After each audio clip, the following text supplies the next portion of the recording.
കുണ്ടറയിൽ അടുത്ത വർഷം മത്സരിക്കുമ്പോൾ ഇനിയും അവിടെ ചെയ്യാൻ പോകുന്ന കാര്യങ്ങൾ, പ്രതീക്ഷകൾ, ഇനി അവിടെ നടപ്പിലാക്കണമെന്ന് ആഗ്രഹിക്കുന്ന കാര്യങ്ങൾ എന്തൊക്കെയാണ്? കുറേ കാര്യങ്ങൾ നമ്മൾ തുടങ്ങി വെച്ചിട്ടുണ്ട്. ഒന്ന്, ഞാൻ കുറേ വാഗ്ദാനങ്ങൾ ഞാൻ പറഞ്ഞല്ലോ, വളരെ പ്രയാസമുള്ളൊരു ഇലക്ഷനായിരുന്നു. പക്ഷേ UDF അധികാരത്തിൽ വരുമെന്നാണ് കരുതിയിരുന്നത്. 2021 UDF അധികാരത്തിൽ വരേണ്ടതാണ്. അപ്പോൾ കുറച്ചുകൂടി എളുപ്പമാകുമെന്ന് കരുതിയ കുറേ കാര്യങ്ങൾ ജനങ്ങളോട് പറഞ്ഞു. പക്ഷേ പ്രതിപക്ഷത്താണെങ്കിലും ഞാൻ അതൊന്നും പിന്നോട്ട് പോയില്ല. കുണ്ടറ ഏറ്റവും വലിയ ഗതാഗതക്കുരുക്ക് അനുഭവിക്കുന്ന ഒരു സ്ഥലമാണ്. ടൗണിൽ തന്നെ 3 റെയിൽവേ ഗേറ്റുകളുണ്ട്. അപ്പോൾ അതിൽ പള്ളിമുക്ക് മേൽപ്പാലത്തിൻ്റെ സ്ഥലം ഏറ്റെടുക്കലൊക്കെ തുടങ്ങി. അത് ആ മേൽപ്പാലം പണിയുന്നതിനുള്ള കാര്യമായിട്ട് മുന്നോട്ട് പോവുകയാണ്. അത് എത്രയും വേഗം പൂർത്തിയാക്കണം.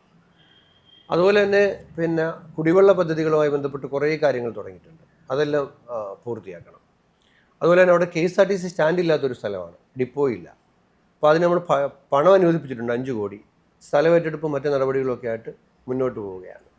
സ്പോർട്സിൽ കുറേ ഇൻഫ്രാസ്ട്രക്ചർ തുടങ്ങാൻ വേണ്ടിയിട്ടുള്ള പ്രാഥമിക പ്രവർത്തനങ്ങൾ തുടങ്ങിയിട്ടുണ്ട്. അതുപോലെ ഞാൻ അവിടെ കണക്ട് കൊണ്ടുവരാമെന്ന് പറഞ്ഞിട്ടൊരു എഡ്യൂക്കേഷൻ പ്രോഗ്രാം തുടങ്ങിയിട്ടുണ്ടായിരുന്നു. കുറേ കാര്യം ചെയ്യുന്നുണ്ട്.